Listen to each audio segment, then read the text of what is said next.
welcome to Quantum Messages. Thanks for joining the show. Ani, thank you so much. I really enjoyed connecting with you, and I enjoyed listening to one of your videos today on the, liminal state of consciousness, and it was kind of reminding me, listening to stuff about the subconscious and all this, of like the Monroe Institute. So I was thinking, boy, you've got some great information, and part of connecting with the grids, when you go out and do grid work, is to get into that theta state. And when you tend to get away from, cell towers and things that hold a lot of geopathic stress patterns, places that have lots of water and crystal running through, it naturally just makes you in that restorative kind of theta state where you can tap in and become the acupuncture point on the land. So yeah, with that, I don't know where you want me to start. If you want me to start from the beginning of all this, how the madness of my life happened. Well, when Ron and I got together, it was in 1998, and we were living in Florida at the time, and we married ourselves under the full moon in 1999 in Linville, in the Linville Gorge area, but there's actually little towns around Linville, North Carolina, called Pinola and Newland.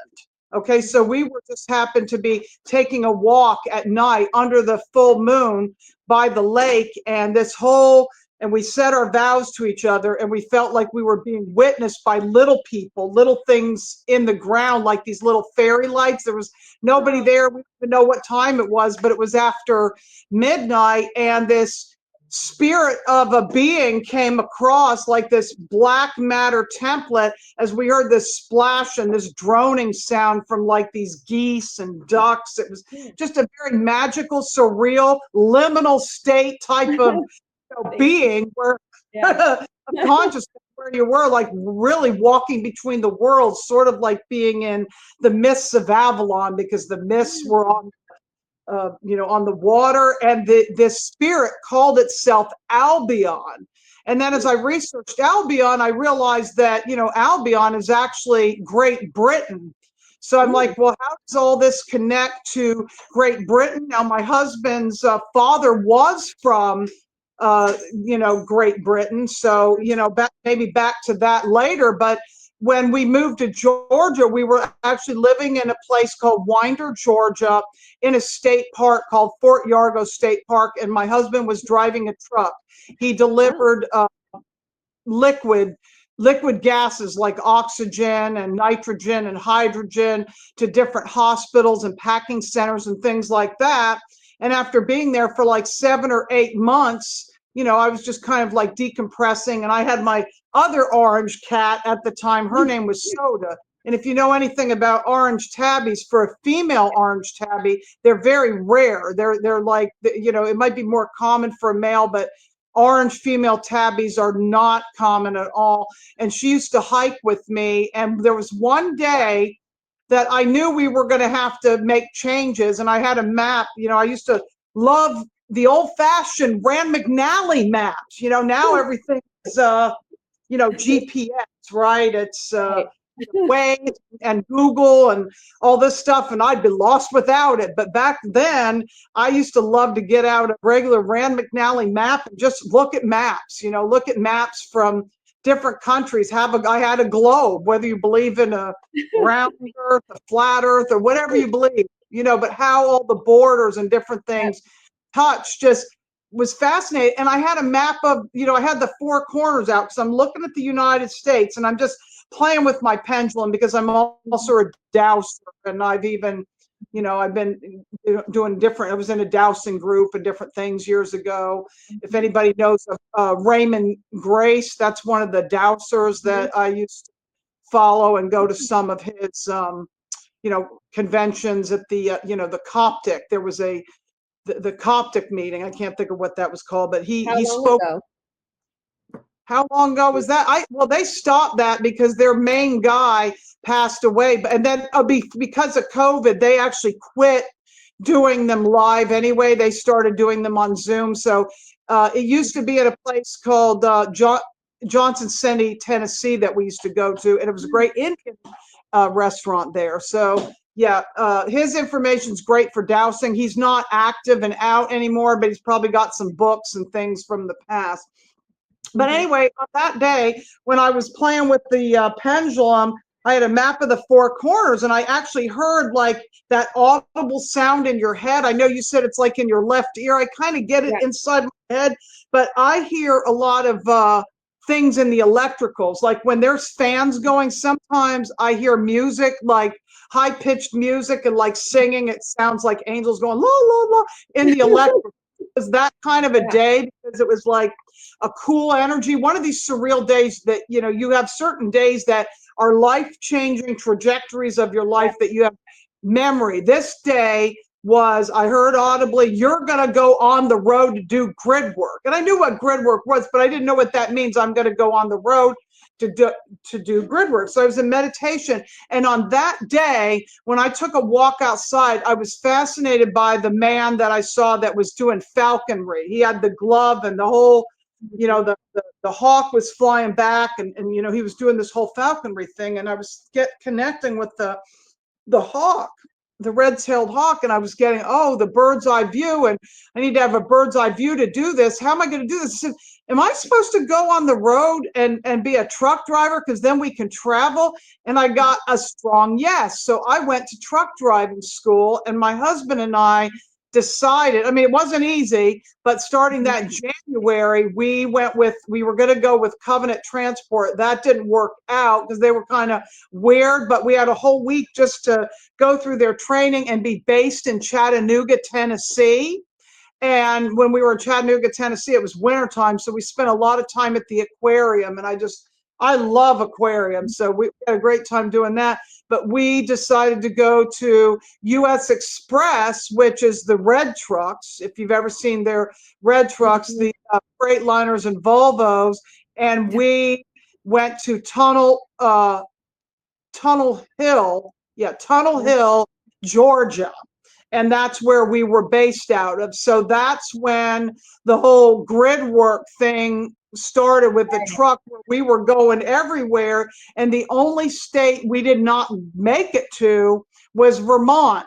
And I had been there before. We'd both been there before, but Soda didn't get to go to Vermont when she lived. It was too bad because she made it to 47 out of 48 continental states. Wow. And the only state Ron and I have not been to is Alaska, because I haven't been to Kauai, but I've been to all three islands. You know, I've been to Oahu, the Maui, and the Big Island of Hawaii. I do want to go on an Alaskan cruise because I feel that's important before Alaska possibly goes back to prior ownership of Russia. But when Greenland, if it does become a state, I'm all about going there because they got lots of hot springs in Greenland.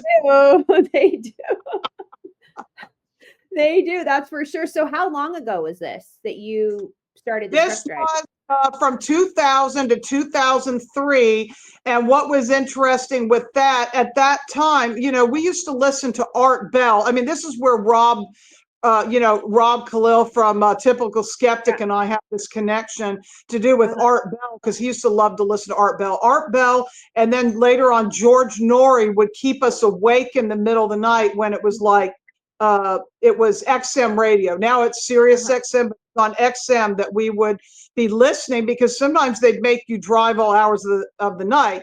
We couldn't really handle that, so that we couldn't be a team driver anymore. And I just at some point had to let Ron do the driving and me not do it, because and just rode after I don't know, a year or so, because what happens is they want the wheels to keep moving and you don't get any sleep. But one time when I didn't get any sleep, this was I used to love to go to places like Meteor Crater, okay? Because when you look at a place like Meteor Crater in Arizona, you can look at, this may have been where Stanley Kubrick actually filmed the moon landings. I mean, it looks like the moon. We used to go there a lot. We went and did the Grand Canyon. We've got to Niagara Falls. I was fascinated with Utah, with Salt Lake City, with the whole Mormon thing, and the way when you see that, you could see how they built that off of like Revelation 22, that Bible verse with the river and the tree of life and all this kind of stuff. And it's just interesting. But, there was at that time, because there was really no reference points. I mean, I was reading, maybe, what was it, Barbara Marciniak, Barbara Handcloud. I hadn't found, the Celestine Prophecy came out before that. Even people like, what's his face? Carlos Castaneda. Oh yeah. Lynn Andrews, that are kind of more mystical story like to get to help integrate information. Of course, the myths of Babylon, because people like Ashiana Dean, I hadn't discovered her back then, but I was getting my own information about Atlantis, and then I was drawn to Zachariah Sitchin,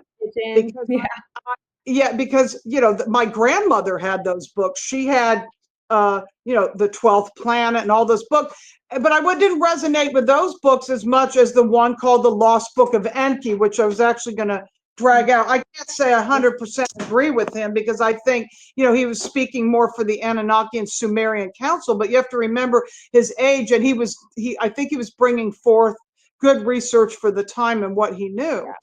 Well, and also I was the one who was able to genetically modify the humans and give them knowledge. So I think the genetic modifications of humans came from him. Oh, you mean from Enki, not from Enki. Zachariah Sitchin. Yeah, Enki. Yeah, I totally agree with that. So I wanted to get this book, and I tried to order it from a Barnes and Noble, and for some reason they didn't have it, and I didn't know when I was going to get back to North Carolina to get it. I happened to be in Salt Lake City, and it actually falls off a shelf. Here it is. It's like it falls off a shelf, and it's like, oh my God. And I got the chills and the whole thing. Yeah. And one time when I was in North Carolina I was going to tell you this first. We were on the Great Salt Lake around that same time. I had no sleep. I was definitely feeling like a PTSD from no sleep. And I felt like something was looking out my eyes because I was so tired. Standing on the Great Salt Lake, I felt like, just the salt part of it, the flats. I felt like, oh my God, there's mummies around here, and all the stuff that they claim is in Egypt, I think it's here too. I do. And then later to find out years later that David Hatcher Childress, if you follow his work, he definitely says like the Olmecs and all these people, they went to Illinois, which we talked about with Tyler, as well as going out to, Salt Lake City. Yeah. And then one time back in North Carolina, I remember I was like so sick at my stomach, because when you do a lot of driving and you have that awake all night, you almost feel like you're hungover, even though you haven't been drinking, and you don't know what you want. At that time, I didn't know if I wanted a V8 juice or a Dove bar to keep me awake. It's just like, I got to have something. And we found this hiking trail in the Hot Springs area, just outside of Hot Springs, and I was not feeling good. And I actually found these strawberries on the ground, and wild ones. I remember that as a kid. One time I threw up after a car ride and found all these wild strawberries. So I was telling Ron that story of when I was a kid and I threw up, but this time I wasn't that sick. I was just like, oh, I'm tired, but let's do a hike. We'll feel better. And I start getting all this information about Tiamat and seeing the whole Tiamat story and feeling like I'm Tiamat. I mean, not really me, but like I'm a part of the body, Tiamat Tara. Yeah. So that's when I start to understand things even more about even when you're on certain places of the grids. Like another time we were taking a hike, we went for coffee, and we just pulled into a Barnes and Noble, because we used to like to frequent Barnes and Noble back then, and there was a lot of times there was Starbucks in the Barnes and Noble, and hi ArThor, it's okay, I'm here, you can come over and say hi. This is Missy's cat, the orange kitty, because Daddy left, so Daddy went. We actually found a spot where we were hiking, behind the Barnes and Noble, and we end up, and I feel like I'm standing somewhere where I'm on a mass grave, and I'm seeing all these soldiers walking around. I'm seeing the red coats, and I'm seeing And in North Carolina. No, this was in Virginia. This was in Manassas. It turns out that I was standing where one of the bloodiest battles of the Battle of Manassas during the Civil War. I didn't know I was even in a national park until I found out afterwards, because I came through the back entrance and later go back into the store and open a book to the very page of the Battle of Manassas and what it was talking about, where I was standing. And I've had this kind of thing happen my whole life, this weird synchronicity. So that's how I track my trajectory of what I'm doing by synchronicity. Yeah, it's like almost like spontaneous. It's like spontaneous, but it's not. Like you have this like spontaneous, like intuitive, like impetus to go somewhere, and then once you're there, then those memories start coming back. That happens to me a lot too. Like I'm very spontaneous. Like I'll randomly just go somewhere without any thought to it. Just like this, there's like this pulling there, and then I'll go there, and then these memories will come back to me. Is that what you experience? Kind of? Yeah, a lot of memories, or it's not even my memories, it's just seeing. It's a memory. A lot of times people will call it what's called an imprint. People actually get film footage of imprints, which means you can go to a battlefield like Gettysburg or something that's active. People can actually get pictures on infrared or footage of a phantom person walking along a trail, because it's so active in the timeline. So this is called an imprint. There's even imprint ships where people see ships from the past that aren't there. I mean, if you look at things like the Philadelphia experiment, is that what that is? That whole thing. It reminds me when I grew up in the Bay Area, and there was a huge like veteran like national cemetery there, and so thousands and thousands of veterans were buried there from probably World War I all the way up, and that whole area was haunted. Like I've had multiple experiences in houses around the cemetery where I've experienced ghosts and other hauntings as well. I used to be scared to walk down the street, because every time I would walk outside in the dark, I felt like something was behind me. And I used to have my friends walk me to my car at nighttime because I was scared. Now, have you ever experienced this? So my first experience of this, when I was a little girl, I found out at my great-grandmother's house that that Marcia, my grandmother Bobby's sister, actually died in the house. And I could feel, and nobody told me that as a kid. I just felt her there. I felt there was a certain room, and I was always afraid of attics because I always thought that were people buried in attics as a little kid. Well, probably that's where the ghost was hiding. I too experienced that in a house that I grew up from like 9 to like 20 something. A person had died in that house as well. And I was super highly sensitive to the other side when I was a kid. And it scared me because I didn't know how to explain it, the feelings that I got, so I don't know. It was scary to me. Multiple times I've been scared, as a kid.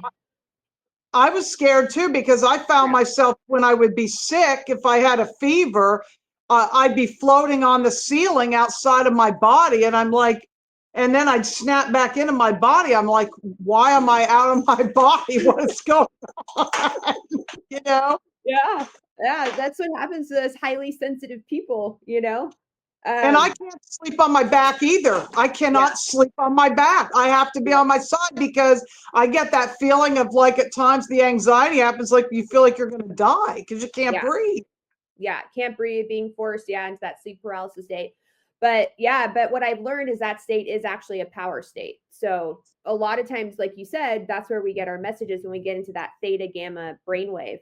You And want to breathe. If your nose is closing up, they call that, like, I think they call it the hag lady or something, where you feel like somebody's on your chest. I mean, at least I've heard on Coast to Coast, they've talked about the hag lady. Now, fast forward, if you want to know how all this connects into Charleston, different things. So, you know, living in Western North Carolina, that's Cherokee land. So, you know, I'd always been drawn there as a kid. I loved Western North Carolina. I loved, you know, going into Gatlinburg and like connecting with the bears and things like that. Ron and I both knew that's where we wanted to end up. And my parents actually lived in Hot Springs. And so for a while we were based in Hot Springs, but we, you know, had our house in Fletcher, which is south of Asheville. So one of my really good friends at the time, I don't know if you've heard of Joshua P. Warren. He was a regular on Coast to Coast. I actually met him on a Halloween in 2003 at the old O-Teen Bank building, which at that time was a melting pot. Okay, and I have another friend that used to work there as a manager. I became a tour guide for Haunted Asheville, which is called the Biltmore Village Mystery Tour. But it turns out that in that building, there was a guy named William Dudley Pelley that they actually thought was a Nazi. Okay. And actually, maybe he wasn't as bad. I don't know. I don't really want to get into politics in this show so much, but yeah, it's just interesting. And then he was putting out these trips to Puerto Rico. So we would hang out with him. He had different things going on. And I went to Puerto Rico with him in 2013, the first time. I think the first time was 2013, and then I went again in 2014. The first time we went to old San Juan, and you know, Isla Verde, we stayed a few days by ourselves. We went to the El Yunque, but when I went to San Cristobal, which he always said, you know, he always said there was weird magnetics and weird things with the veils and energy. I can't remember how he described it, but there's like certain places that have higher magnetics and certain places that have lower. Okay, to do with using those, you know, the equipment, the sensing. It's like it senses the electromagnetic frequencies or something. Those things, the trimeter, I can't think of the name of it right now. But when I went there, and I was at a place called La Garita del Diablo, which was guarded by iguanas. There was all these iguanas there, these female goddesses to connect with Inanna came to me, and I'm like, well, why are you coming to me? Aren't you Anunnaki goddesses? I don't necessarily agree with the Anunnaki at all, but they said, but we're enslaved to this whole patriarchal system. And they showed me that the Bermuda Triangle actually had been weaponized, that it's a female vortex, and it's like Pele in Hawaii. And they gave me the word, the scorned woman. You know how when a woman's been scorned, she's a bitch, right? It's so true. So that's why the ships go down, and they actually go into another dimension later to find out. Recently, I'm getting that the Bermuda Triangle is actually a Lemurian birthing center that was weaponized. So it's like it goes back further, that it wasn't always that. It was because with the Atlantean cataclysms and the installation of the Jehovian seals on that 70-degree west ley line. Now, I saw other things when I was in San Juan. I became an advocate for the land. I went to one of these churches, and there was a graveyard. And when I was standing there, you know, just connecting with the people that were buried there, they're so happy. They're like, we're so glad you're here. Oh, by the way, he wants to say hi. For those who didn't, this is ArThor, which is ArThor, the bear. ArThor, like not just Arthur Pendragon and Camelot or Camelahati, but Thor. Thor's hammer. This is the female version of Thor's hammer. So that's ArThor. And we just lost Freya last year on Easter. My beloved Freya, who was a mostly Russian blue, but with a tiny tail. So these beings said, you're an advocate for the land. I'm like, okay, what do you mean? They showed me, like, we have willingly bound ourselves to this land until someone would come and be an advocate, so we can be seen, witness that we love this land. And that's why we stayed. And we don't necessarily agree with all the things that happen here, because, Christopher Columbus and that whole crew, they stole the land from the Taino Indians. Yeah. And this is Puerto Rico?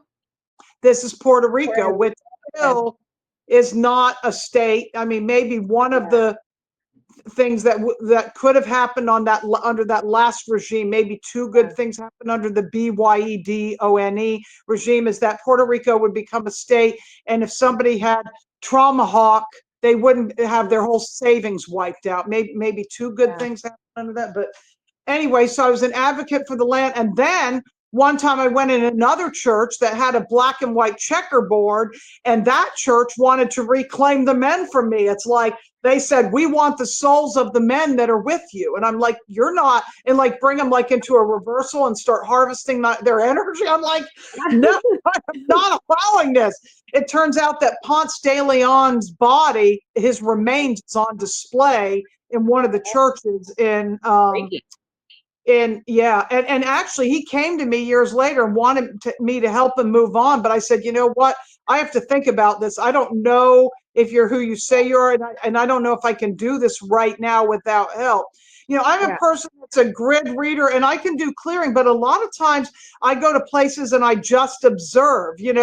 Before Indigo Angel, who's been on your channel, and we've been on hers, for people that don't know her, went to the Georgia Guidestones. I was there a year to the day almost before with two other women, and we knew there was implants there, and it was like we felt we had to loosen them. I always compare it to like when you were a kid and you had to wiggle a tooth, right? You'd wiggle it a little bit, but you didn't want to pull it out, because if you pulled it out, it would bleed out. Or in that game Jenga, if you don't take everything out, you don't want everything to collapse too soon, because sometimes if something collapses, it's like, what do you replace it with? You know what I mean? So I was just called to observe this Elberton, Georgia, where these Georgia Guidestones were, because I had never been there, because my beloved Soda was actually born in Elberton.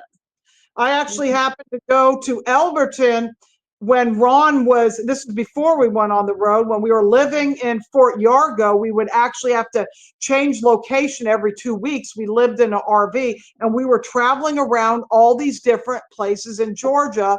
And one of the places we went to, there was a state park nearby. I can't remember the name of it, but it had this like waterfall, kind of man-made falls, but pretty area with lots of hiking trails. And I happened to find Soda at a laundromat, and that was in the town of Elberton, but nowhere near those Georgia Guidestones, because they were in the middle of nowhere. But look what happened there, after Indy did the work there. So that's interesting. Another synchronicity. That all these synchronicities are lining up.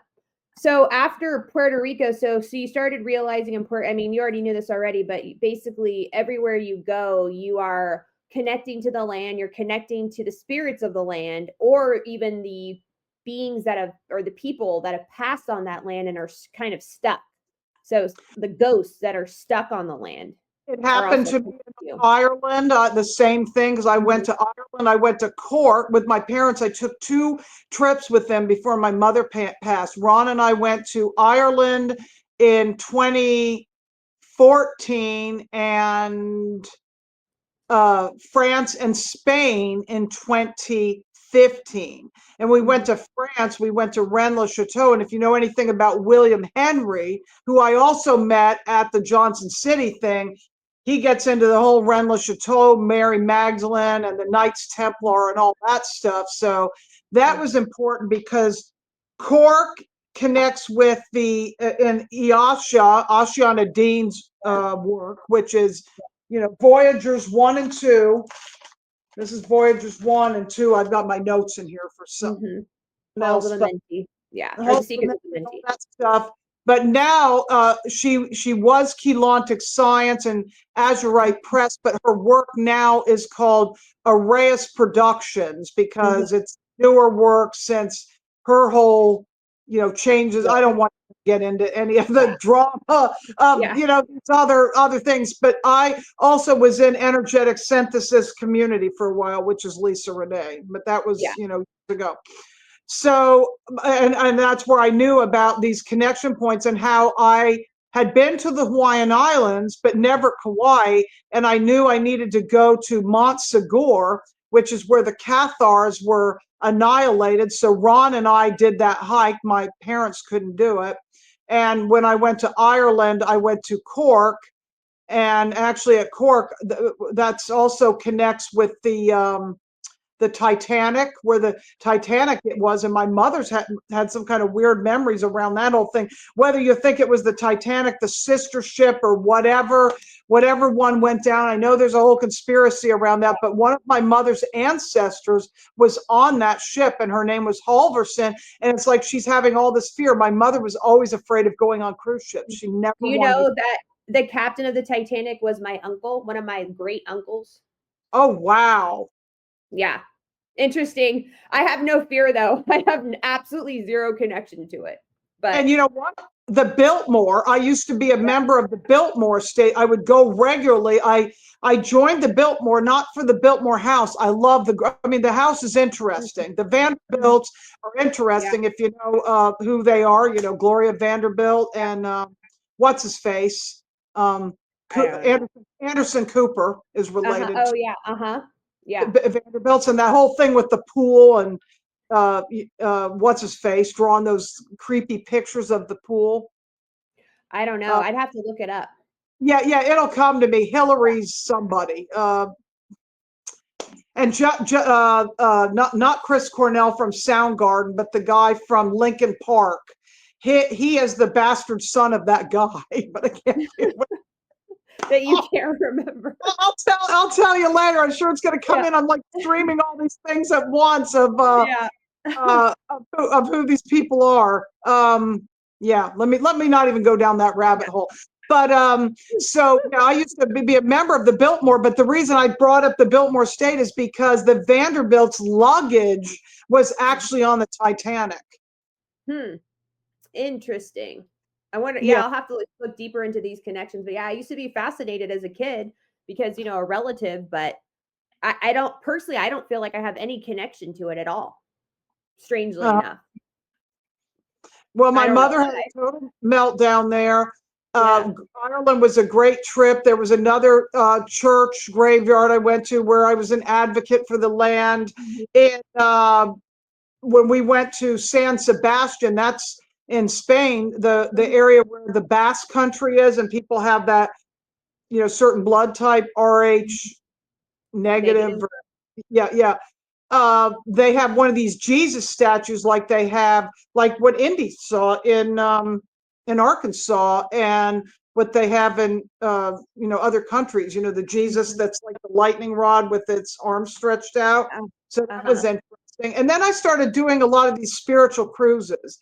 I started doing like one called Cruise into Spirit, the Conspiracy Cruise, and that was with Divine Travels, where you have all these speakers, and I have these third generation night vision goggles. So I would take people for UFO sky watch on these cruises.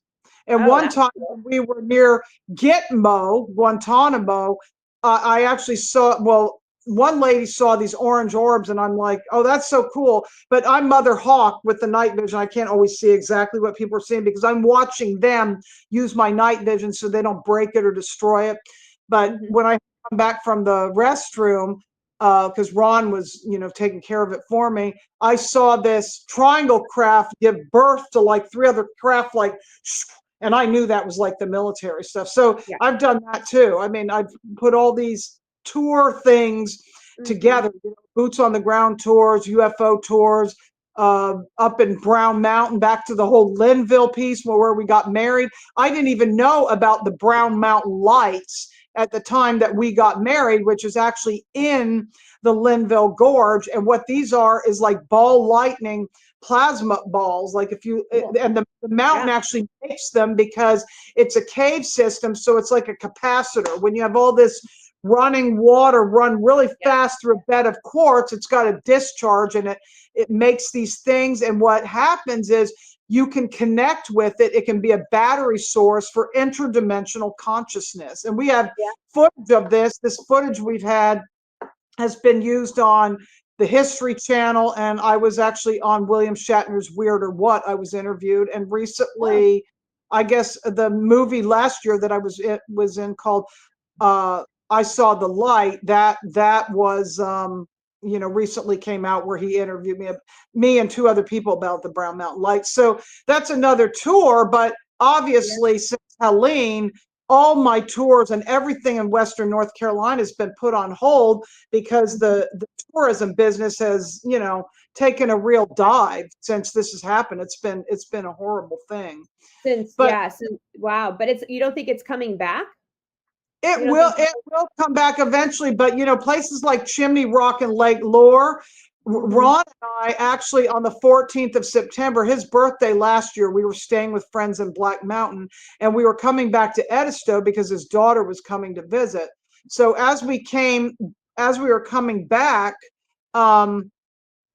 we went through Chimney Rock and Lake Lure. Actually, we first went to a place called the Light Center and walked the labyrinth and stuff like that, and then went through Chimney Rock and Lake Lure. And I had like this nostalgia, like, oh my God, I got to stop and take pictures. I really just wanted to linger and I didn't want to leave. Later, a couple weeks later, that Helene had destroyed that whole area. It's really, really in bad state. So did you just kind of know, like you almost like intuitively knew? Ron knew because Ron actually, when we, during COVID, we built this tiny home that we live in. It was Deltec. And for people that want any kind of house, that's hurricane proof. Maybe not 100%, but I'm going to give a plug for Deltec out of Asheville. It's like if a modular and stick-built home had a baby, it would be a Deltec, because everything is built in a factory. You can actually eat off the floor. That's how clean the place is. The wood's treated and it's not out in the elements. So the structure goes up in like 4 or 5 days, but then, they have to put sheetrock in and all that stuff. So that takes a while, but it doesn't sit for months like a regular house, and it's built round and it's tight and it's like, like triple pane windows. These are built amazing. And it's like one of the only things that will withstand a hurricane. Ron wanted to get out of Western North Carolina because he quit his 3D job. He just couldn't take his 3D job, and he knew he had broken his foot. And this was in 2018 after we had come from Vegas visiting our friend who was doing Finding Your Magic workshop. Okay, this is Joshua. And he slipped and broke his foot, and he's like, I'm just fed up with this job. I can't stand it. I just don't want to do it. And, we need to build something and rent it out. Okay, we're going to build a tiny home and we're going to rent it out. Well, COVID kind of changed everything. So he just wanted to sell the Fletcher house to our friends, which we stay there. We have all these places to stay. It's really weird how everything's opened up, and I have 3 places I stay in North Carolina. I stay at my old house, I stay with my friends in Black Mountain, and I stay at my dad's, because right now my dad can't be by himself anyway. He just can't. So I stay there a lot. And then we have this, and now, because of family, we have to go to Florida too. Now that's like all over the place. Yeah, I hadn't been to Florida since 2019, the beginning of 2019. I hadn't been to Florida, and now all of a sudden, because I had to go to get some papers, to get my license, to get my passport again, because my old passport, something happened to it, and this kind of thing. It's like I knew I was going to have to go to Florida, and we did that Margaritaville cruise because they closed the port here in Charleston, which was the Carnival, which we like to do this just as a getaway. It's just something relaxing, you know, and because I'm doing grid work on the cathedrals. But back to, so Puerto Rico, I knew this Bermuda Triangle network was important, but I didn't know how important it was until in 2015 when we were living in Fletcher. We had friends, you know, one time we went to Myrtle Beach to go to the coast. We weren't that crazy about Myrtle Beach, so we said, let's try going to Charleston. So we went and stayed on a place at James Island, and James Island had a tour going into Charleston, and we did the Charleston thing. They drop you off, and we didn't even have to drive in there. And then we took the ferry to Fort Sumter, and I just knew this was holding war codes because I had also been working on a whole Abraham Lincoln timeline because Ron's mother lives in Springfield, Illinois, and that's where Abraham Lincoln was from. And we went to the Ghosts of the Library Museum there, and that was, I mean, just all this weird Abraham Lincoln stuff. One time standing in front of Abraham Lincoln's fake tomb on the day of his death, which I think was April 14th, because the Civil War actually started on the 12th of, I make notes sometimes just to make sure I get the exact dates right. Yes, the Civil War shots were fired April 12th, 1861. So Abraham Lincoln had a lot of death on his timeline. I've talked about this with the connection to the holiday Thanksgiving and how celebrating Thanksgiving actually holds the Civil War timelines. I talked about that on Rob's show. Maybe I'll get into that later, but I'm standing in front of Abraham Lincoln's fake tomb, and somebody comes up to me and said, "Oh my God, there was a bombing in Boston." So the day of the Boston bombing, I'll always remember that. Just like I'll remember 9/11 because I was in the truck at the time in Tennessee when that happened. So, oh yeah, that's a big one. Yeah, crazy stuff, you know, just crazy. So, yeah, the whole Abraham Lincoln timeline. Ron always had a connection to New Salem as a child. Looks like somebody named Jack Armstrong, which was Lincoln's like rival, but friendly rival, where they would like fight, and he has Armstrongs in his family lineage, so he's related to different Armstrongs. So that's interesting. So the Puerto Rico, as I in 2012, I actually worked the Star Knowledge Conference, and that's when I met Laura Eisenhower at that for the first time.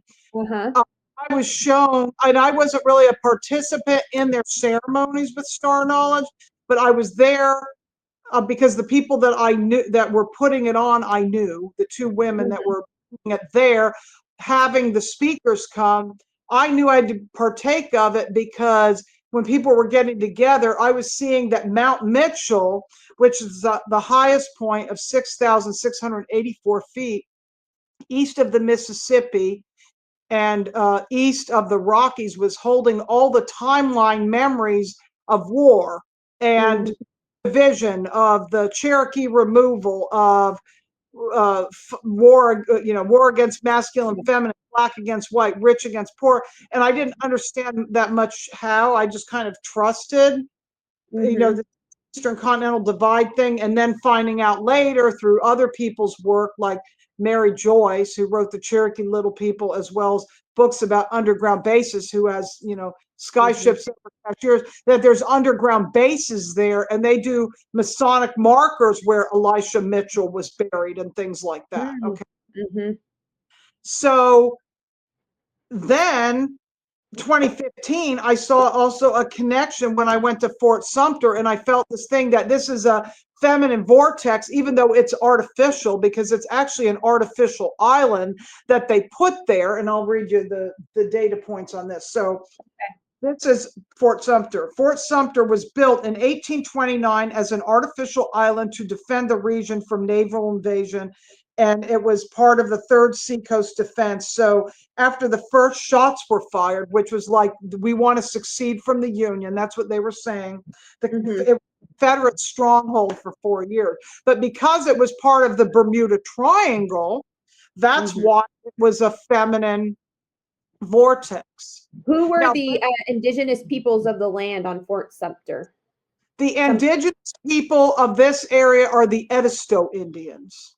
So I wonder if there's some sacredness around that area, you know, that they did maybe something around that area too. The blacks that were slaves, because it was a heavy. Okay, this is the thing about Charleston. It's a strategic point on the East Coast. So it was British, Charlestown, right? And it was trading with Nassau. Nassau is a German name.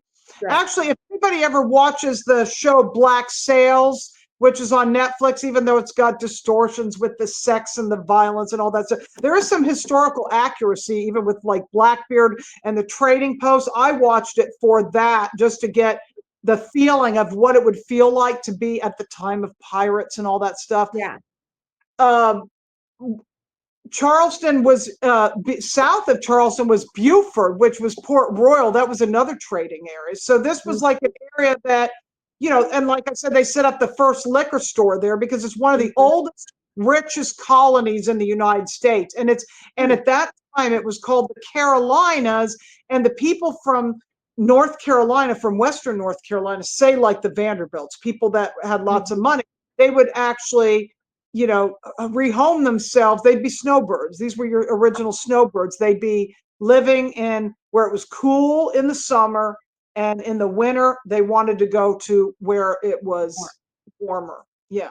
Or where there was business, or, you know, like I said, there was a slave trade, and the people, the indigenous, you know, the people that became sort of more indigenous here were called the Geechee. I mean, there was even the Geechee Gullam place that did the like the cornmeal and stuff like that. They had a cornmeal making place on this island here, because this was slaves of indigo and cotton. Cotton was the other thing that they grew here. And why? And people ask me, why do I want to do this? For the greater collective, but also for myself, because I have to live here, and ever since I met Indy, I put this on her radar of this area. There's something going on with this area. So when Ron found this property, it was February 17th of 2018. I know because we were supposed to go see a tribute band, the Moody Blues tribute band called the Lost Chord, which are some friends of mine, because I'm also into the music scene in Asheville, and, you know, play some music, sing and stuff like that. That's like a hobby, and I could be good enough to play maybe at a dive bar. No, a brother of mine and I were actually probably good enough, and then COVID hit. You know, we could have played. We could have played at the Coots here. We were good enough for that. I do karaoke, but it just, you know, everything went like this. So I didn't even come with Ron when he bought that property, but see, he was wondering whether he wanted to go back to Florida, and I steered him away from Florida. I said, no, I don't want to go that far south. I said, if you feel like you want to do something else, why don't you check out South Carolina? Because I really want to stay in North Carolina. My heart was always in North Carolina. But Ron, you know, if you know anything about the 3 primal sound fields, you know, that Lisa, Renee, and Ashian talk about, Ron would be more for the amethyst order, which connects to the like whale dolphin people, where I'm more of the emerald. I mean, we're all everything, but I feel like I'm more of that indigo one, emerald order, and he has to really work with the waters and things like that. What was super weird about after we came here, when, you know, we were camping out at the state park looking at this property, I remember when Elon Musk shot up his Falcon 9 rocket thing. And that was the first aha moment, like, ooh, what is this? This connects into that Falcon Phoenix wormhole. And it's also the 7th seal. Now, there's some Mandela effects with her book, because Savannah is also in there. Asheville and Mount Mitchell are in Voyagers now. I don't remember it even being in there when I lived there. I mean, I think that's a later on Mandela effect. I don't remember the word Asheville at all I remember Charleston being in there, but I don't remember it being in Voyagers. It's super weird. So all this stuff started. I started to see this stuff. I started to feel that there was death in the marsh here, that there's like bog bodies, like when what happened in North Carolina when people instantly died. I even felt this here after this happened. I woke up from one of those states of sleep where you're half asleep, half awake, and actually felt like I was in another timeline, maybe from that flood from 66 years ago or something, whatever they said. Plus, there was the great flood of 1916, which happened 108 years ago last year. I used to talk about that all the time. And because I wear mala beads, 108's important. So, and that was in the Asheville area when all three rivers, it was the French Broad River, the Catawba River, and the Swannanoa River, all the dams and levees broke because of different hurricanes. This is what I talk about in my tour when I'm, doing the Biltmore Village Mystery Tour in front of the church. That's an Anglican church that George Vanderbilt commissioned to have built. And I sing this song. Keeps on raining, the levee's gonna break. And I ask people, do you know who that is? Led Zeppelin, but there's others that feel that song is like prophetic because so many hurricanes have hit, so in 1916, it was like a category 2 hitting Charleston. Before that, it was like a category 3 coming from the Gulf. And just if it rains too much, even on it was a good day on Sunday and say it rained too much, the Biltmore Village might flood a little bit. But I mean, this took a lot of businesses out, including my favorite Indian restaurant, Ondas. I mean, I don't know when that's back. They have it all fenced off. You can't even go into the Biltmore Village. So there's parts of the Asheville area that are just destroyed, like the Moe's is gone, the McDonald's where we used to meet to park is gone, but Biltmore's intact.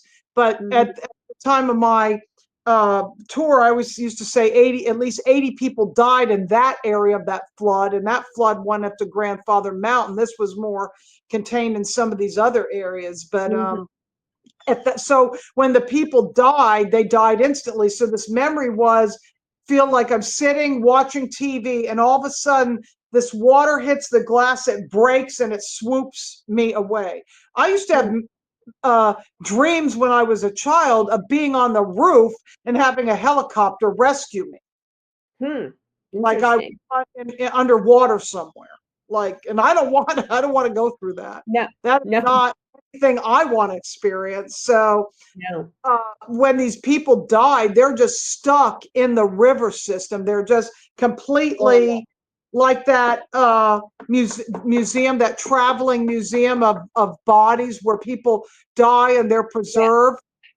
And these become like bog bodies. And I feel these are like the boggy marsh. It's like in the system in Edisto, and there's like this black goo and this water doesn't move. So I've been called a lot to work with the aquifers, and in Oceana, or she goes by Iasha now, her newer material with the plasmas under Arrayas, she calls these the cathedral networks. And how I just use this for reference points. It's a way to give some continuity, clarity, cohesion to information about how the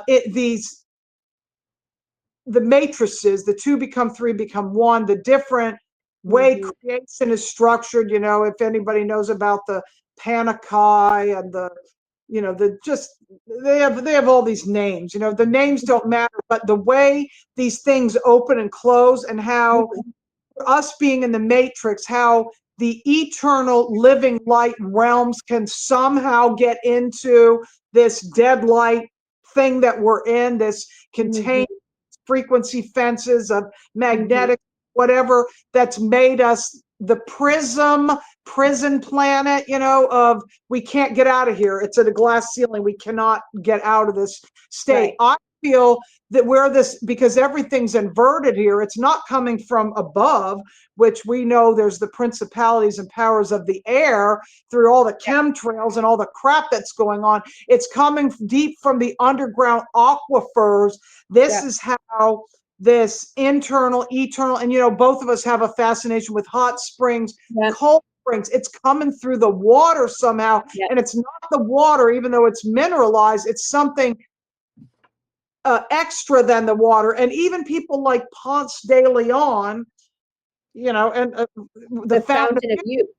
yeah, and even Al Capone, who I find out on the Arkansas trip, Al Capone was drawn to Hot Springs, Arkansas, and was there. That was like where the speakeasy was, and they were running moonshine and all that stuff, and gambling and probably prostitution way, way, way before Las Vegas.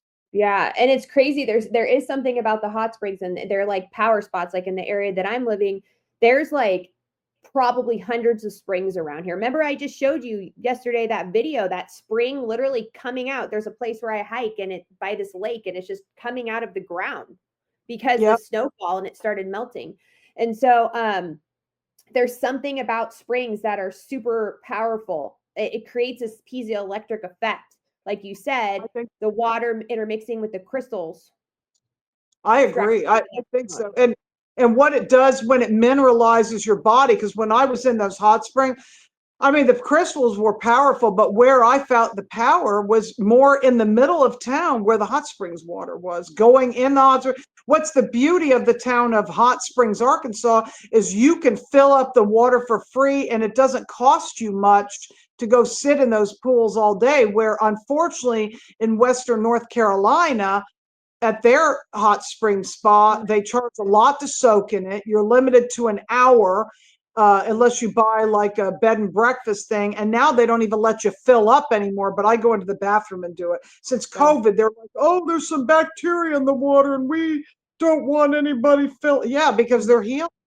And, North Carolina, unfortunately, has been hijacked a lot by the deep state. It was just, it's very blue. I mean, purple, it's a purple state, but it's also very blue, the Wait, which one? Which state? Asheville area, North Carolina.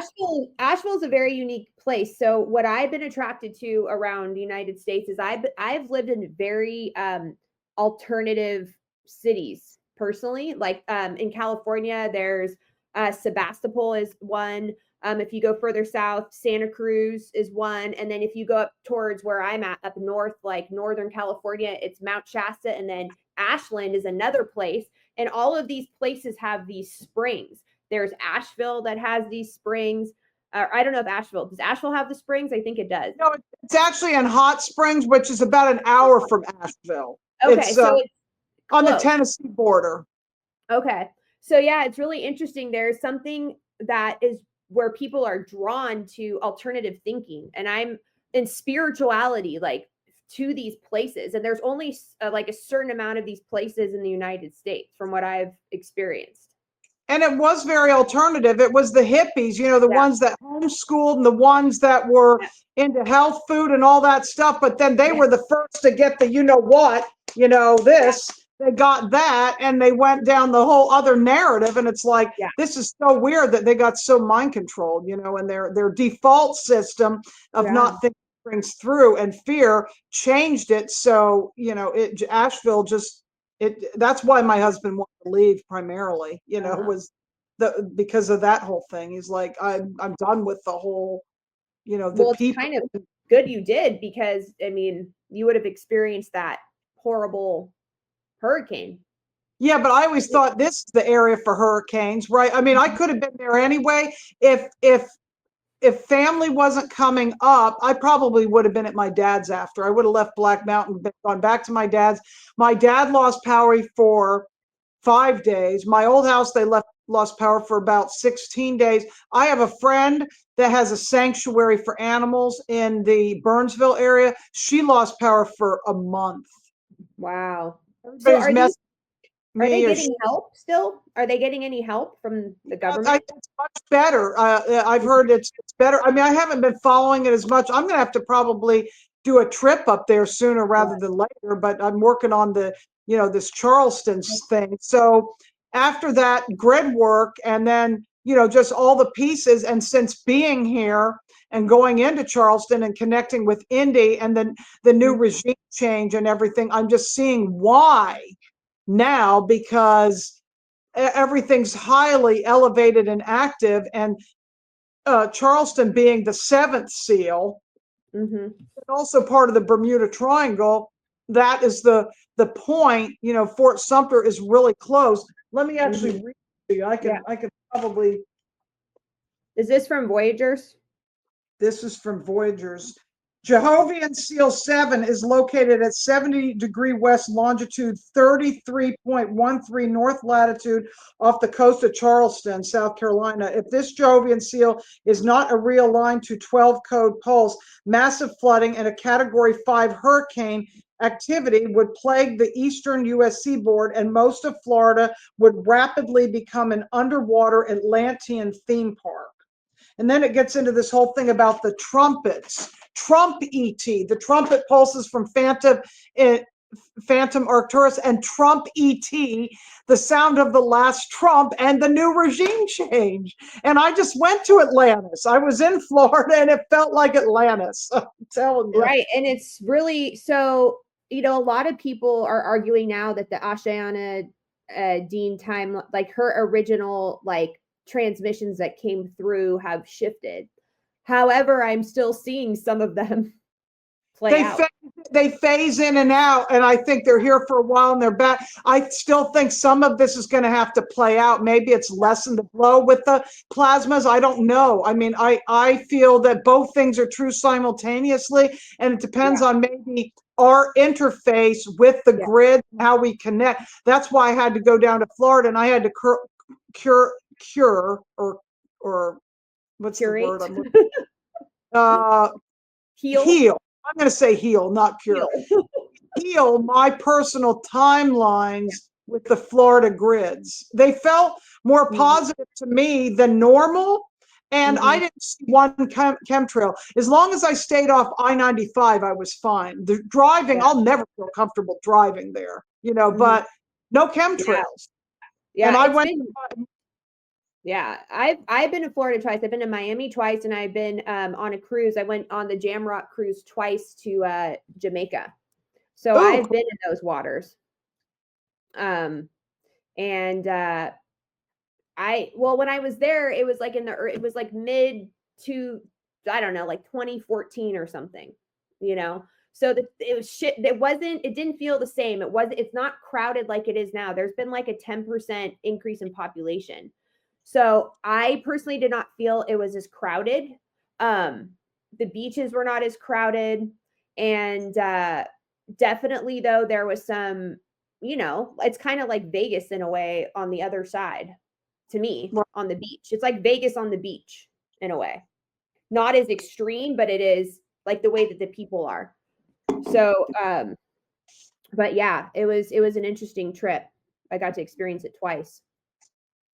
So you know what's weird too is I just can't believe all these earthquakes that have happened. That's not what I don't know why I'm going here first, but I am, because earthquakes there, or no, Puerto Rico just had another earthquake. In Guatemala, there was one in Mongolia on Valentine's Day. There was one in Libs in Portugal on the 17th. There was one in Delhi, India, on the 16th, different earthquakes on I think the 15th or so in California and Texas, and then winter storm now. It's just everything is heightened and amplified. But for me, the Bahamas, according to Iyasha's newer work, is part of that Cathedral 1 network. You have the different cathedrals. So one is, according to the newer material, Myakka, Florida is the center. Like these, that connects with the different suns and things like this. So Myakka, but then to the left of it, which would be the west, I mean, if we're looking at it, where the Gulf of Mexico, Gulf of America is, would be Stargate 2, which is Sarasota, which is like the control center, where that I feel that's been totally hijacked. And I told you what I got as soon as I went down to Florida. When I went over, I could feel it when I entered Palm Beach County. I said, oh my God, that Stargate has moved to Palm Beach for a while, and the Atlanteans are back. I feel it's the Atlanteans or that we're Well, in. no, yeah. It We're has, I wonder if it has something to do with the crystal systems.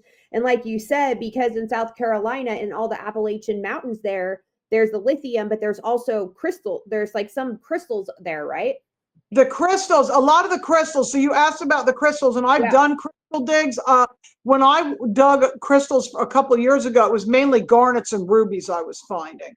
I've also been in some places where there was like an emerald place in Little Switzerland. A lot of times when you go gem hunting, you know what I found out?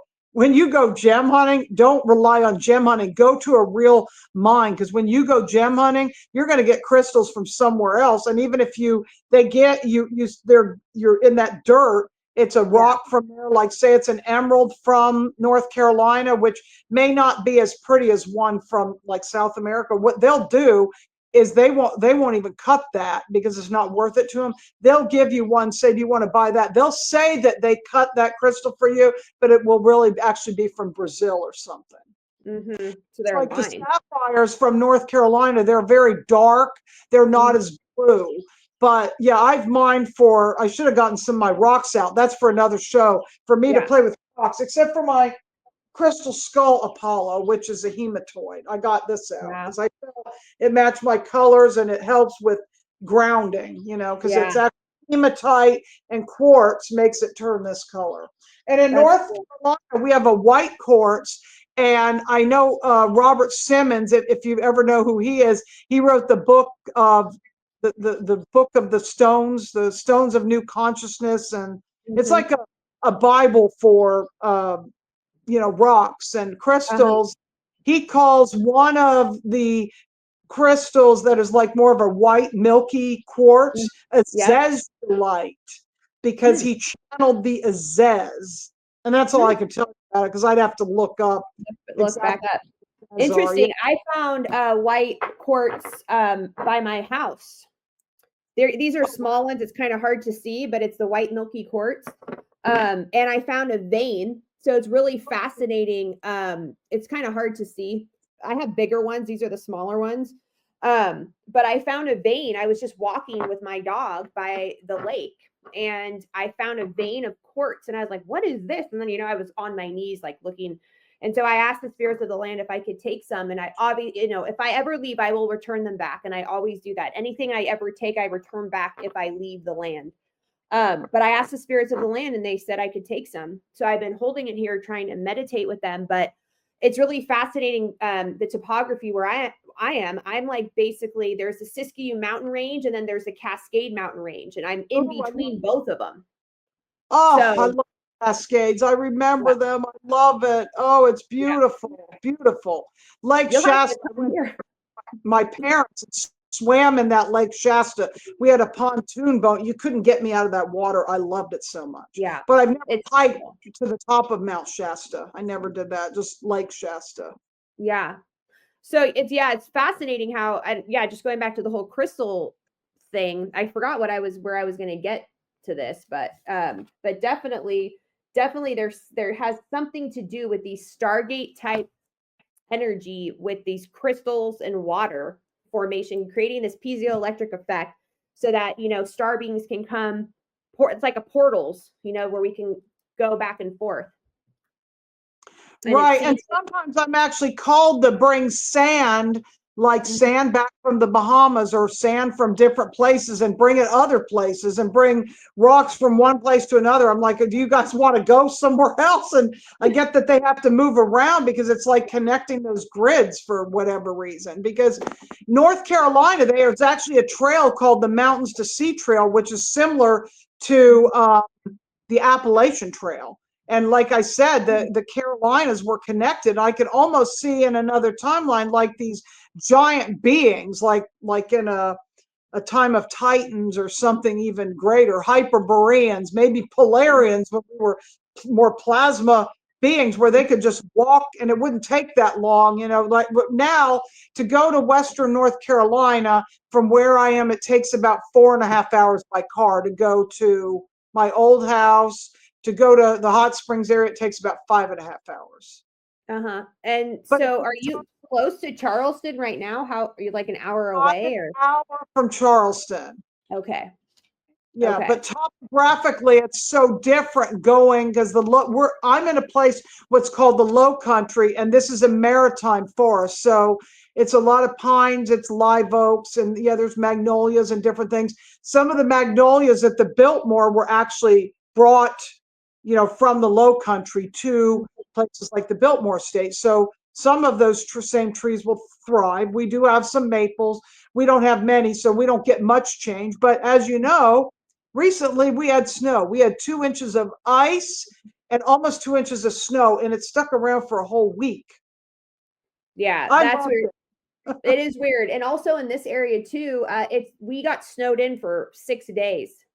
And this Wow. hasn't happened for over like 100 years since they like Wow. recorded since people were living here, it's crazy. So that it's something is changing. I don't know what it is, but I've heard reports, some people I've listened to say that within 15 years, we've heard a lot about global warming, then they changed it to climate change. Now, hearing about global cooling and that we could be heading into a mini ice age in about 15 years.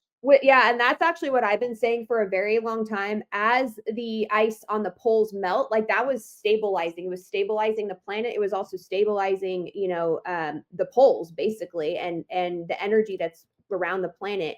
And I've been saying for years, as that ice melts, there'll be more moisture in the atmosphere, which will create more severe storms, but also, yeah, potential crazy like ice age type of storms, Right.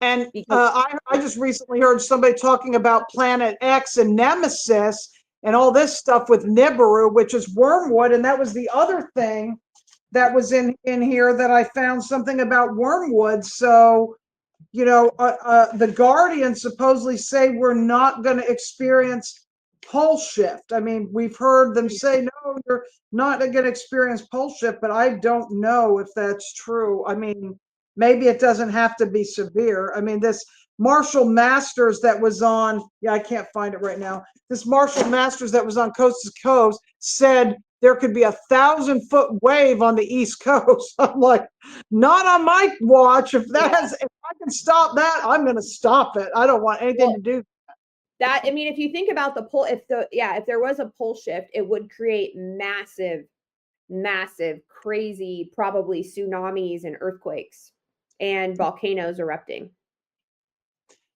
Well, we know there's going to be a magnetic reversal. Years ago, when I went to Greg Braden, I actually met him, and he talked a lot about the Schumann resonance and the Hertz cycles, like when it gets to 13 cycles per second, which I know connects with the Schumann resonance and the 0 point field. The whole thing of like going into the 0 point, we hear this stuff about going into the singularity. I mean, everybody's talking about it. It feels like that movie that came out a couple of years ago, or maybe it was last year, Everything Everywhere All at Once. That's a good metaphor because that's what it feels like. Everything's coming to this certain point of like, and then I've also heard it this way, source has taken and has exhaled everything out as far as you can go, and now it's on the return. It's an inhale. So it all comes back in now. Yeah, it's going to be really interesting to see what happens. There is definitely talk of this pole shift that is occurring, and like you said, I'm not 100% sure, like I do trust certain sources, and I do question some of the channeling that is going on right now. I'm not sure if it's genuine, and it's not genuine from the people themselves. I think that the beings that they're channeling might not be genuine. Yeah, I look at channeling, it's like channeling my higher self. I don't really trust, I don't get into ascended masters. I mean, I feel I'm part of the guardian consciousness. That's why I trust it more than other things, because I actually feel that I'm part of that consciousness. So on a higher level, that's like my avatar or Rishi self. And I've also identified with that movie Tron, if you will. You know, that movie that came out with Jeff Bridges. There was an original one and a second one where some of us were actually on another level, not on our personal identity or personality, this little tiny being, but we have some kind of memory that we're connected to a large field where we're actually the writers of this Matrix program, and something happened with this program. The blueprints got tainted. Maybe somebody spilled their smoothie or coffee on these blueprints or whatever, and we feel responsible for the breakdown of this place, and we actually got stuck here in the reincarnational cycle when we entered in through these Adashi return cycles, as Yasha calls it. Some of us have actually done our planetary ascension, and we don't have to come back. We've already done it, and then we chose to come back, and we got stuck here. It's like, why and are we? The cycles shift, and like she said, and by the law of one, saying that these cycles happen every 25 to 26,000 years. And yes, we if we create any karma during our incarnation, then yes, we can get stuck here until that cycle is over, where we can potentially graduate again, even though we've already graduated multiple times before. And the reason that happens is because of our DNA has been corrupted. It's through the ancestors, through the forced breeder program with these reptilians, and them splicing and dicing our DNA through that genetic modification, because the victors of war are always the ones that rewrite her story. Yeah. And it's actually, I feel like all the timelines are coming around right now, and I feel like they have to be, the karmic implications of all this have to be played out, because it was not completed thousands of years ago, and now it has to be completed. So we're just kind of we're coming back around to it, so that karma has to be played out.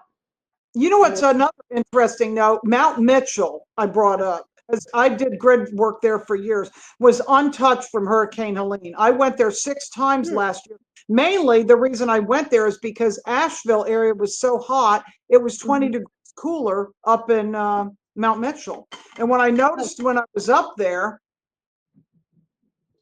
and since all the COVID crap and all those 3-letter agencies, and a bunch of like women dressed up with their things on their face and protesting all these, I don't want to say any words, but anyway, they're protesting in front of this obelisk, all this nonsense for stuff that we don't agree with, that's finally starting to change. That obelisk had to come down, right? They had to change her story. On a higher level, we know what obelisks are. They're energy collectors, steeples, churches. But on the lower level, we need to be reminded of what not to repeat. But anyway, that monument in Asheville was called the Vance Monument, named after Zebulon Vance. I happened to be coming down from the mountain. A friend calls me and said, "Do you know what happened? Trump got shot." And I was getting this whole thing about the reason that monument, the energy on Mount Mitchell was clean, because it didn't talk to the obelisk anymore, because I was seeing the talking obelisk network, how all these obelisks actually have frequencies and talk to each other. So even though it looks like a bad thing, if you remove them, it scrambles the frequency. They can't talk to each other. It turns out that if you look at pictures of Zebulon Vance and J.D. Vance, they look exactly like each other. It is just Well, I'll have to look that up when we get off this. I think I put that in our group. I think I put that in. You did? Okay, yeah. Text it to me. Text it to us again. Like I'm gonna have to see that. That's weird. So with going back to Charleston, so you and Indy, right? And you two are going to be hosting basically this boots on the ground Charleston, South Carolina mission. With Noko. And before we talk about that, let's plug this too. Indy is doing a New Earth Prophecy course starting on the 22nd of February to the 27th, which is a 5-day course, which teaches people how to do remote missions, grid work. I mean, it's going to have a lot of information about the coming gold grid, the ancient cities of light, these re-emerging cities, the 12 solar discs, some of that work that we did in Arkansas, at Mount Pinnacle, and her stuff from Kauai, all that's in there. And we're going to also do some remote viewing of the Bermuda Triangle and see how, that even connects into like what's going on with the 10th Stargate, these war codes, all this warring stuff. And that live that she had the other day when she showed something with Africa, I was seeing that connected to like the pelvis of the human being, which connects into like forced breeder sexual misery programs and all this stuff. So she's having that, which is going to help prepare us for the Charleston trip, which will be April 11th through the 13th. And what people are going to be experiencing, we're actually going to have some time on Edisto. Why Edisto is important too. This place where I am living now looks like it looked back in time because there's nothing here. The Wyndham Resort was grandfathered in. It was something else before. People have their vacation rentals. There's a campground, a live oak campground, and a campground on the beach. But there's nothing here. And the reason there's nothing here, it's a estuary, it's a protected area. But the reason it's protected is it's between two military bases. To the north, you have Charleston. You have the Air Force that shares itself with the military base for the Air Force, shares with the commercial airport. And to the south, Beaufort, Paris Island, you have the Marine base. Interestingly enough, after January 6th, a few years ago, this place was very active with military all the time, seeing the F-16s, the F-18s, the cargo planes, seeing the young guys training in their helicopters and like, doing maneuvers over the beach, flying really low. One time coming back from indoor pool, I actually saw two triangle craft hovering really low with their lights on, and my tongue was just hanging out like this. And these are military. I didn't take any pictures. I knew they were military.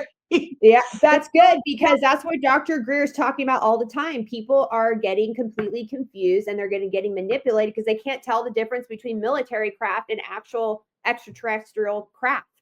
Most of it's military, because the ET craft, or I actually don't even call them ETs. I don't believe in ETs. They're interdimensionals, okay? Because they're coming from a dimensional shift. It's not light years away. I personally don't even think there is such a thing as light years away, because we're in a matrix, and it's the dead refracted light on this flat plane that makes everything multidimensional. So there is no space. It's just for us there's space, because we're in a body that's a third dimensional body, and we're like in a lockdown. We are in a quarantine. So when we had that quarantine, we've already been in a quarantine, and that's made us see that we're in a quarantine. Interestingly enough, about Dr. Stephen Greer, he was a medical doctor for Mission Hospital in Asheville. Huh. Yeah, another synchronistic. About too. So when I saw these military craft, I think it was in February of, I guess it would be probably 2020 now. I'm looking up, and then they just turn their lights off, and they quietly disappear. We could see things like this, and we could see possibly, I don't know what we're going to see. It depends on, I got to look at the moon phase. I forgot to look at what the moon phase would even be on April 12th, but I knew the date for this was important. First of all, it's important because that's the anniversary of the Civil War. So this night vision would be on the 11th, and the Jehovah's seal thing, the Jehovah's seal removal. So the reason for doing all that here is because it's a quiet area where, oh my gosh, full moon is April 13th.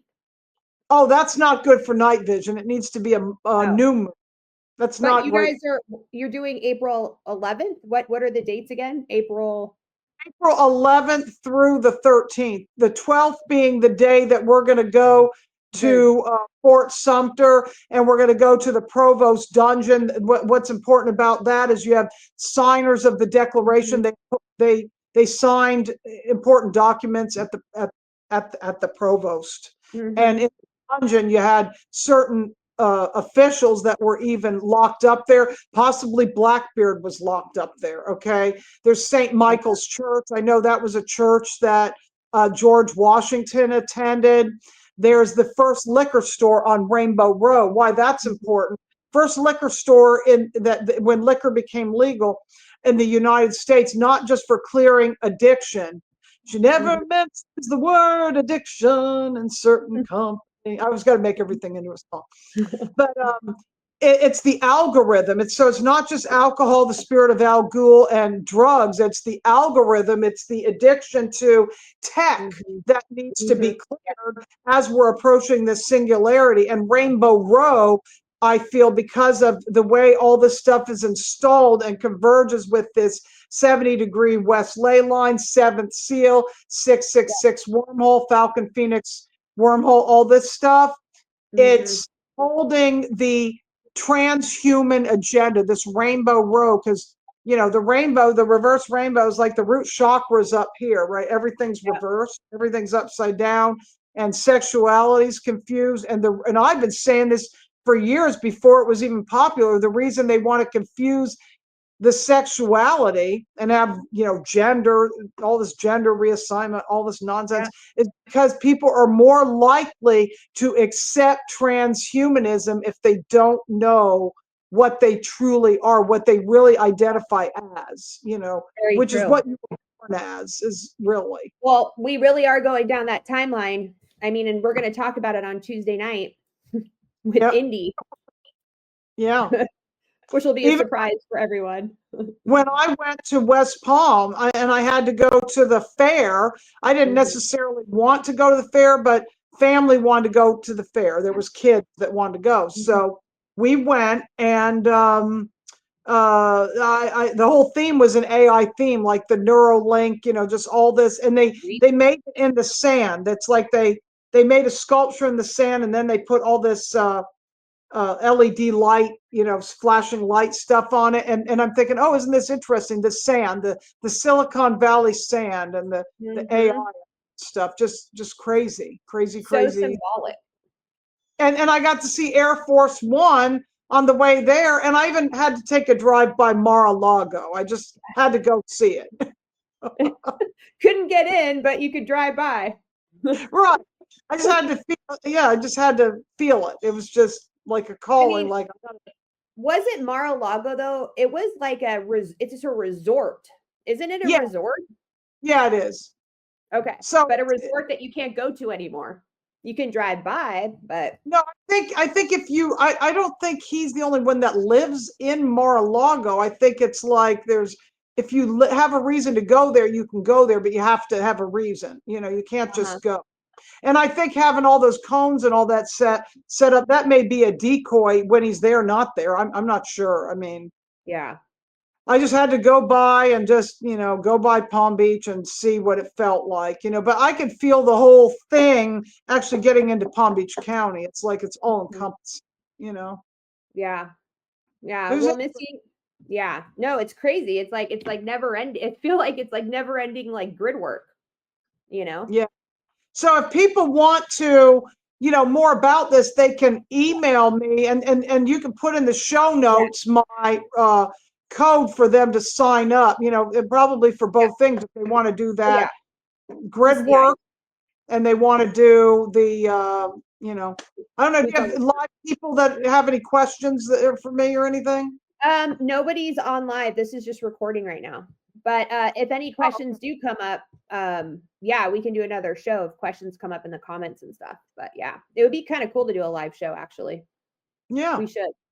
Yeah, this was fun. It helps to get my story and make it, because it needs to actually get into a book. Actually, it was going to be through the eyes of Soda, my cat, because she was actually a good working cat. Aw. I know. It's the best. Are you from the Lyran constellation? I feel like I have a Lyran, Yeah, definitely. I was like, you're Lyran for sure. I'm a crazy cat lady too. Yeah, it reminds me of my daughter. My daughter's, she's a crazy cat lady too, and I feel like I do have some starseed from there, but mine's mainly from Andromeda, the galaxy. So interesting. But anyways, Missy, thank you so much. I love talking to you, and always you always teach me so much with the history and everybody else. And I'm looking forward to all the grid work stuff that we're going to Okay, do. so you got. I can say this verbally, and you can put it in the show notes. So if anybody wants to get me right now, I'm not doing shows. I've got a bunch of old shows out there. I just, I had a lot of momentum, and after what happened, that one eclipse and everything with Ron's mother and then my mother, everything just went down the tubes. And I was like this for a while. And that's hard for somebody that's supposed to speak and get information out to be like, oh, I can't talk.